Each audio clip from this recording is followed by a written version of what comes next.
Ahora sí, lo presentamos al doctor Jorge Verón. ¿Cómo estás, Jorge? Bienvenido. Muchas gracias por venir. Has tenido una semana con mucha actividad, ¿no? Sí, la semana una pasada. Semana interesante la semana pasada, que fue la semana de la adoración, del donante de órganos. Bueno, donde se realizaron diferentes actos solamente a los fines de llamar la atención justamente sobre esta temática. Sí. Que es muy importante porque como no está tan a la vista y los pacientes que se encuentran en diálisis o en lista de espera son pacientes cautivos de nuestra convicción de donar. Sí. De la comunidad son cautivos. Claro. Porque esto no se arregla con comprar una prótesis. Sí. Digo, comprar un remedio X y que entre todos hagamos, qué sé yo, llenemos una cuenta bancaria para comprar, no se puede. Esto tiene que ser el tratamiento con un trasplante. Sí. ¿Quiénes son los receptores potenciales? La mayoría son renales. Claro. Yo empecé a trabajar hace 30 años, justo este mayo se cumplió hace 20 años que hubo la primera donación de órganos te iba a preguntar en la provincia. Eso. En la provincia. La primera donación fue una chica que venía de Humahuaca, me tocó estar de guardia esa noche, ese día. ¿Hace 20 años que trabajás en el INCUCAI? Sí. Y yo estaba haciendo guardia en terapia intensiva, llega esa niña con un accidente cerebral, un aneurisma,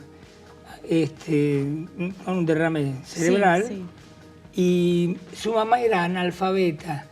Sin embargo, tenía un corazón tan grande, como dicen los locutores de Vox, que no le cabía en el pecho el corazón de la mamá. Sí.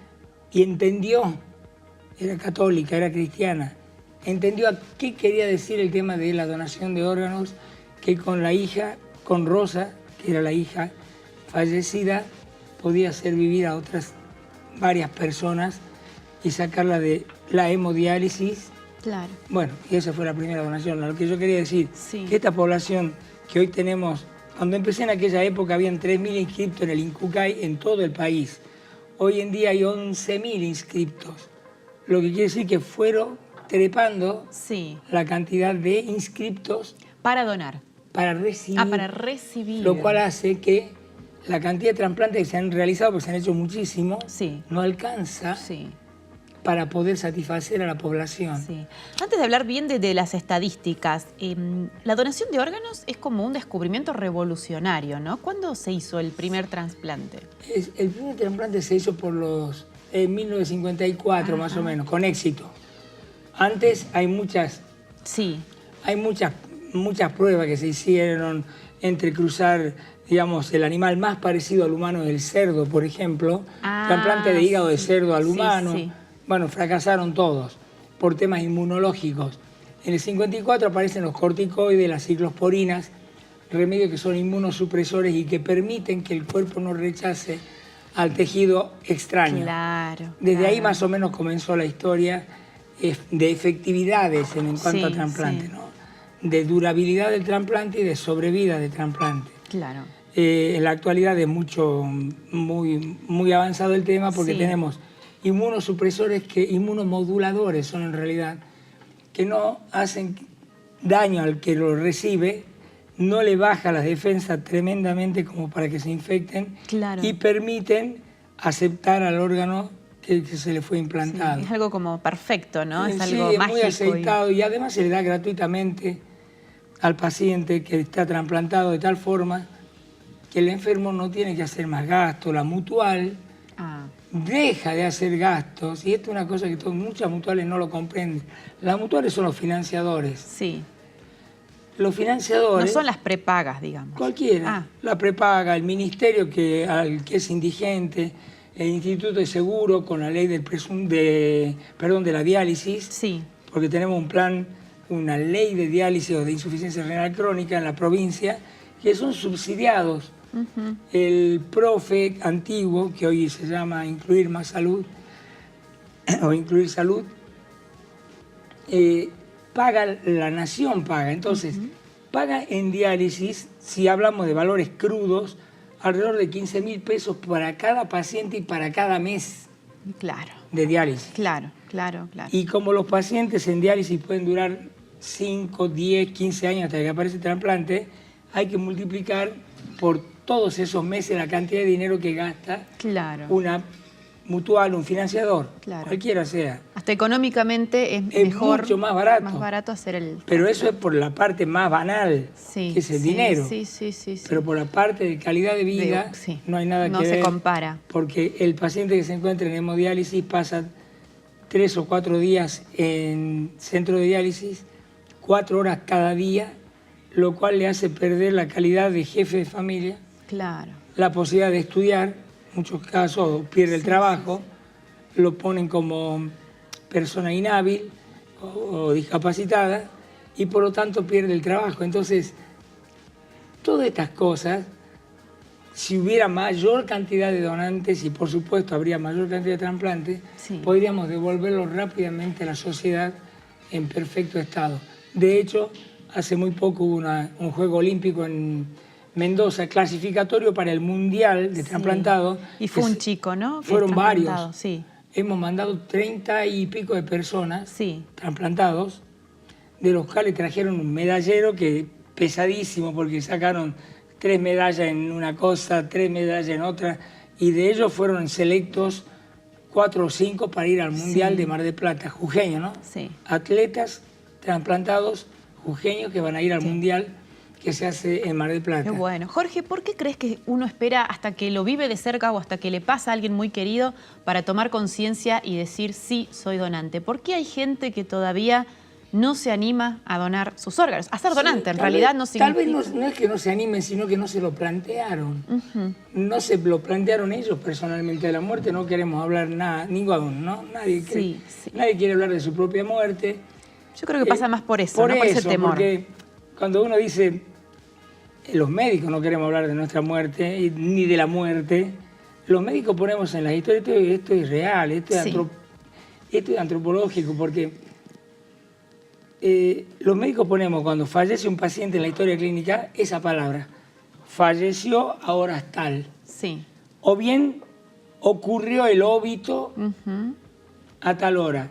En terapia intensiva, que es donde yo trabajo, donde trabajé toda mi vida, yo soy especialista en terapia intensiva, ponemos óbito a tal hora. Y en terapia intensiva, óbito quiere decir muerte natural. Sí.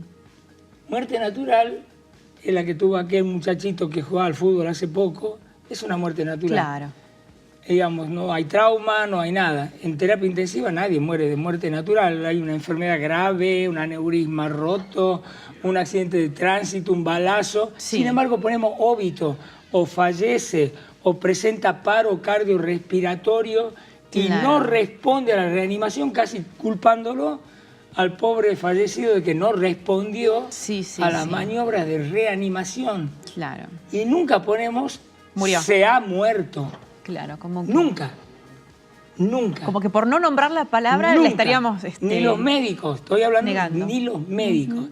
Entonces, hay que saber que somos todos finitos, la muerte es parte de la vida y sería bueno, yo siempre digo, inscribirse en casa, si uno tiene la convicción, ve este programa, lo escucha, o escuchó que alguien habló del trasplante, etcétera, para después de la muerte estamos hablando, decir, che, si soy útil para algo, porque así se dice, así se refiere a la gente, que vayan adelante porque yo soy donante. Claro. Eso sería suficiente. Seguro. Uno se puede inscribir, por ejemplo, a través del registro en la página web que tiene el INCUCAI, pero, por ejemplo, si uno va y le preguntan, yo el año pasado saqué el carnet de conducir y me preguntaron, ¿es donante? Dije, bueno, sí, soy donante. Primera vez que lo decía fuerte, ¿no? Sí. Y hoy cuando entré a la página del INCUCAI no estoy registrada. ¿Cómo se comunican cuando uno dice sí, soy donante, no? Mira, la verdad, en el RENADON, que es el Registro Nacional de Donantes, solo registran lo que le manda el registro civil de las personas. Ajá. Cuando uno va y hace la donación en el registro civil de las personas. Si no, se considera presunto donante. Ah, bien. Porque en el RENADON registran también la negativa. Es decir, cuando uno se inscribe a través de la net, dice, no soy donante, me llamo. Lo dejo expresamente. Totalmente. Y mi documento es tal, y mañana reviso en la página si fue tomado o no. Los municipios que otorgan los carnets de conductor pueden o no hacer la pregunta y eso queda en el carnet y servirá como un instrumento para la familia, sí, con quien nadie habló, con quien él no habló. Claro, si está, por ejemplo, en el carnet, la familia sabe que había una voluntad. Que hubo un momento en que el chico, o el señor, o quien fuera, en un momento de lucidez, porque cuando uno va a sacar un carnet está lúcido, claro, tomó la decisión y dijo, sí, soy donante. Yo reclamo y me enojo bastante porque quitaron del DNI la posibilidad de poner un ganchito y decir, soy donante. El carnecito estoy hablando, ¿no? La tarjeta. Sí, la nueva, sí, el DNI y nuevo. En el pasaporte tampoco figura. Sí. Y hemos perdido alguna oportunidad, ya que si uno le hace la pregunta espontáneamente a la gente, no espera que la gente venga, sino le hace una pregunta, la mayoría contesta que sí sería donante. Sí. La mayoría, hablemos de un 70% en la población argentina. Si esto fuera plasmado en algún sitio donde la familia fehacientemente esté convencida de que fue escrito por su hijo, dicho por su hijo le dijo a ellos, mejor todavía, en la mesa, soy donante. La palabra ya vale. Sobra. Es un legado. Uno deja el legado cuando dice, cuando yo me muera o cuando a mí me pase algo, sí, esta ropita va a ir para tal, el terrenito si tenía va a ir para tal, y el autito le va a quedar para tal, ya está. Claro. No hace falta es como escribir. un testamento. Ya Jorge, está. Hacemos la pausa. Cuando volvamos te quiero hacer algunas preguntas que seguramente muchos en casa se están haciendo para desmitificar un poco este tema y vos nos puedas... Sí, me gusta más ese tema de los mitos. Dar más información sí, para poder tener este acto de amor con otras personas que no conocemos. Con todo gusto.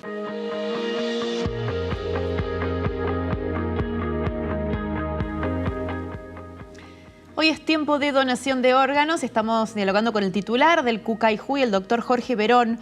Jorge, en primer término, ¿quiénes pueden ser donantes? En principio todos somos donantes. Todos quiere decir todos, tal como la palabra. Es un bebé quien no ha madurado aún sus tejidos, un bebé que nace con ventrículo único, que es una enfermedad mortal a poquitos días, porque ese ventrículo único, que es un corazón anormal, digamos, va a fallecer en poquitos días. Su hígado está perfecto para ser donado a otro bebé, no a un grande, a un bebito de días como él, que tenga atresia de la vía biliar, que también va a morir por falla hepática a corto plazo. Sí. Ahora, si le trasplantan ese bebé vive una vida normal. Porque le están dando el hígado normal, tiene un ventrículo único. La enfermedad de este niño es el ventrículo, o sea, el corazón, que no va a vivir con ventrículo único. Claro. Entonces, pero tiene que ser para este otro bebé. Sí. Lo que quiere decir que un bebé recién nacido, que dice, robaron de la maternidad un bebé para trasplante de órganos, es absolutamente imposible, porque el corazón de ese bebé no puede hacer batir el corazón ni siquiera de un chico de 7 meses. Yo recuerdo hace muy poco, en un sanatorio privado, el papá de un niño que nació con ventrículo único, 20 días llevaba de vida, 15 días llevaba de vida, y dice, yo quiero que mi hijo se está muriendo en la neonatología, quiero donar los órganos, me va a buscar directamente. Sí. Y veamos qué podemos hacer, señor. Yo le expliqué esto que acabo de explicarte. Puede servir únicamente su hígado para otro bebé, para nadie más. Las córneas no han madurado, la piel no ha terminado de madurar, los huesitos no hay, entonces son cartílagos. Entonces averigua en la lista del INCUCAI qué bebé había de urgencia. Sí. Y el menor de la lista tenía 7 meses. Ajá. Y este chiquito tenía 20 días. Y necesitaba hígado ese chiquito, pero no era compatible por tamaños. Claro. Por tamaños. Vale decir que un bebé de 20 días no le podía dar a un chiquito de 7 meses, no de 7 años, no de 70 años. No, claro, claro. O sea, los tamaños. Claro, Primer problema, obstrucción para la donación de órganos. O sea, las medidas antropométricas. Sí. Pero volvemos al tema. ¿Quién puede ser donante? Este bebé para aquel otro bebé. Claro. Bien. Un viejito. Si el viejito no es alcohólico, no tiene sida, no es hipertenso y es bien llevado, bien tratado, etc., hoy en Europa se trasplantan muchísimos más hígados de personas de 80 años, pero no hoy, hace más de 10 o 15 años, porque hay menos accidente de tránsito y hay mucho más accidentes cerebrovasculares debido a la edad. Claro. Entonces, 80 años, las córneas todavía sirven si no han tenido una cirugía ocular. ¿Y se Por trasplanta ejemplo, a gente de la misma edad o puede ser a cualquiera? puede ser a cualquiera. Mira. Si el hígado está bien, no hay problema. Claro. En riñón, en cambio, hay un programa que se llama All for All, viejo por viejo, Sí. digámoslo en criollo, Sí. donde cuando el riñón es marginal, digamos, porque es hipertenso, no ha sido bien cuidado, sin embargo, allá hay una señora o un señor, también anciano, y tiene el último acceso vascular. ¿Qué es el último acceso vascular? Cuando uno está dializando a una persona, le pone una cánula que va de una arteria a una vena. Sí. Bueno, ahí pone al riñón artificial la aguja y se encarga el riñón de lavar y devolver por la vena, devolver la sangre, ¿no? Sí. Bueno, saca por la vena, perdón, devuelve por la arteria. Limpia, lava en el lavarropa del riñón artificial. Bueno, cuando se tapa esta fístula, hacen otra más acá. Sí. Se tapa con el correr de los años, ponen un cable por acá, Claro. para su clavia. Se infecta, sacamos el cable, ponemos por la otra. Se tapa de nuevo, se trombosa, buscamos otra y terminamos con que ya no hay por dónde Dializar. dializar. Eso se llama último acceso vascular y se transforma en una emergencia nacional de trasplante renal, porque ya no tenés por dónde lavarlo. Lavarlo quiere decir quitarle los desechos Sí. a través de un riñón ¿Y artificial. por qué es tan difícil la compatibilidad renal, digamos? Porque No- uno lo puede hacer en vida, ¿no es cierto? También. Claro, claro, bueno, ahí viene un dato interesante, el tema de las compatibilidades. La primera ya la dije, que es el tamaño corporal. Sí. Entonces, cuando un chico es robado y lo sacan por la frontera, no lo están llevando para órganos, lo están por vender como hijo o para fines peores que son pederastismo y otras historias Sí. horribles, que no tiene que ver con el trasplante de órganos. Ese bebito no puede donar nada, por un lado. El segundo es la sangre, compatibilidad sanguínea, glóbulos rojos, Claro. cero positivo, A negativo, etcétera, tiene que ser compatible, como cuando vamos a transfundir sangre. Sí. Segundo punto. Y el tercer escollo más importante es la histocompatibilidad. Vale decir, histo quiere decir tejido. El tejido de este fallecido o vivo, no importa cualquiera, tiene que ser un mellizo del que lo va a recibir. ¿Y eso cómo se sabe? En el glóbulo blanco de todos nosotros existen unos antígenos que se llaman antígenos leucocitario humano. Sí. HLA, leído en inglés al revés. Antígeno leucocitario humano, o sea que está a la vuelta del leucocito humano. Sí. Este sello es mi patrón inmunológico. Tiene que ser igual a de cualquiera de la lista de espera que que está esperando. Entonces, se hace la selección porque tenemos una seroteca en Salta de todos nuestros pacientes que están en diálisis. Eso es lo que Entonces, explica que hay tanta espera, digamos. claro, hay espera, pero no es que no se vaya a distribuir este riñón, sino que se va a distribuir entre los 100 y pico, 80 que tenemos inscriptos, Sí.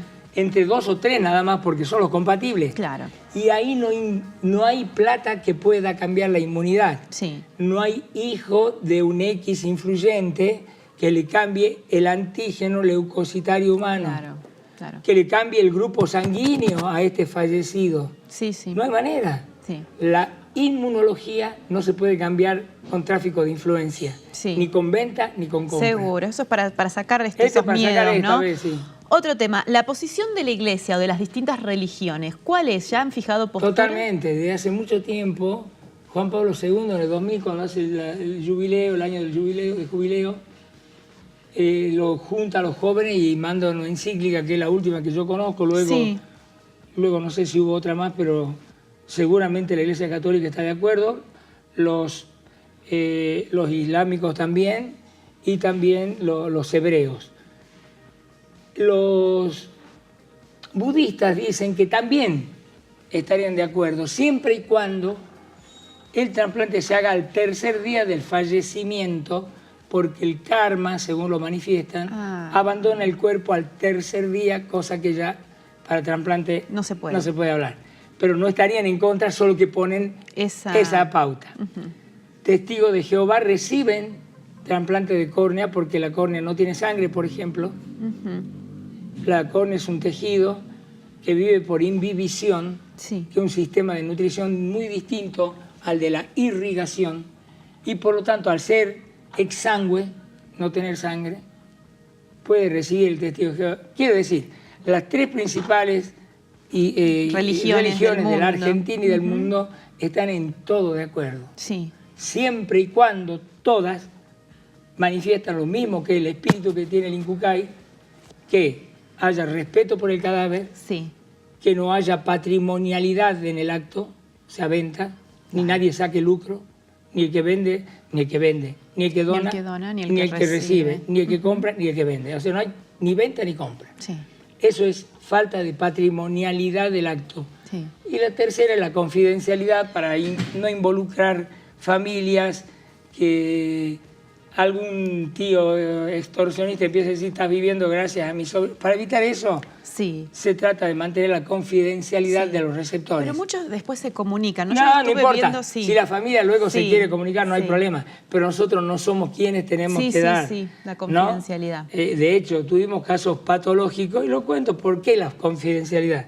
Llegó una señorita cuya madre donó el corazón y ese corazón fue a una persona de Jujuy, pero que vivía en Mendoza. Ahí se trasplantó. Estaba inscrita en el Centro de Trasplante de Mendoza, una señora que se dedicaba a la parte de cosecha. ¿No? Recibe el corazón. Y la hija, que estaba estudiando en esa época abogacía o era abogada, dice, por favor, dígame quién es. Mire, se trata de una persona de tantos años, femenino, ¿no? Y que está sana y que vive en tal provincia. La dirección, ¿por qué quiere la dirección? Le preguntaba yo. Quería saber.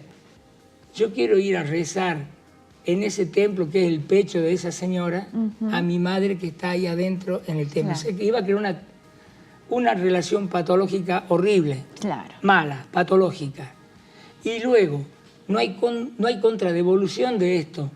Si ustedes me invitan, acá estamos tomando un vaso de agua o una taza de café, yo voy a tener la oportunidad de devolverle la atención y invitarlos. Eso se llama contradevolución.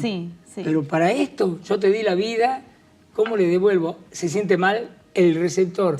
Entonces, para eso el tema de la confidencialidad. Ahora, miles de veces se intercambiaron cartas. Y nosotros recibimos cartas gracias a Julito, que era un chiquito que donó sus órganos. La familia de Buenos Aires, que ahí estaba, ahí había ido a darle el riñón de Julito, mandó una nota, pero que hace llorar, agradeciéndole a la familia, a la mamá de Julito. Es que no va a haber palabras para agradecer, ¿no? No hay palabras. Luego eso ya, vuelvo a decir, queda de parte de la gente, si quieren entre ellos comunicarse, ya cuestión de ellos. Pero el organismo no propicia los datos para evitar este tema. Ya para ir cerrando, Jorge, bueno, yo quería comentar justamente, vi testimonios en la página del Incucay que cuando uno empieza a ver la historia personal de cada familia, dice esto podría ser yo, podría ser un amigo, podría ser... Ahí nos sensibilizamos aún más, ¿no? Y nos damos cuenta que cuando hablamos de órgano, hablamos de una vida humana que para esa vida no hay nada que puede suplir ese acto, ¿no? de amor. Ahora yo digo, si todas las personas, suponte, fueran donantes, ¿se soluciona el problema de donación de órganos seguramente en el país? Seguramente, pues son 11.000. Y hay que pensar que por día, hoy en la Argentina, ha salido un dato que si uno lo busca un poquito, en la Argentina están muriendo más de 24 personas por día en el tránsito. En el tránsito. No hablemos de ACV, no hablemos de otro tipo de muerte, de aneurisma, de balazo, de patota, de violencia en la familia. No hablemos solo de auto. Nos matamos nosotros. Nos matamos nosotros. Son muertes ya, yo les digo, inútiles. Antes de ayer vi un caso ahí frente a Pablo Soria. Gracias a Dios se levantaron los dos, se sacudieron la ropa, estaban en moto. ¿Y a dónde iba el casco? Donde corresponde. En el codito. En el codo. Pero gracias a Dios no fue violento, lo tocó la camioneta al vehículo chico, cayeron los dos del vehículo chico. Claro, pero esto pasa todos los días y la mayoría no se sacude. Vuelvo a decir, o sea que en esta hora que hemos estado conversando, si mueren 24 o 26 por día, ya murió uno en esta hora que estuvimos hablando, en la ruta. la cantidad de donantes que pudiera haber superaría a la cantidad de gente de receptores si es que fuéramos todos donantes. Claro. Para redondear, existe la ley de presunto donante, es una ley que no me gusta ni siquiera nombrarla porque habla de ley y a mí me gusta hablar de donación, y cuando uno habla de ley está hablando de que vos tenés que pagar el ABL, sí. ¿no? El barrido y limpieza. Eso lo pagamos, no le donamos a la municipalidad, ¿no? Pagamos impuestos a la ganancia, no nos donamos al Estado, nos están cobrando. Sí. Yo quisiera que de alma todos fuéramos donantes. En otros países el cadáver pasa a ser un bien social, pero son países de otra ideología. Sí, otra cultura. Otra cultura donde el cadáver pasa a ser un bien social. Wow. Lo cual hace que uno pueda, si es factible, ablacionar lo que pueda, y si no es factible no se ablaciona nada, y se entrega el cadáver a la familia para que lo creme o lo entierre, que son las dos formas. ¿Cómo qué país, por ejemplo? En Suecia y en los países nórdicos, y en otros países en otros más, pero de estos tres me estoy acordando claramente.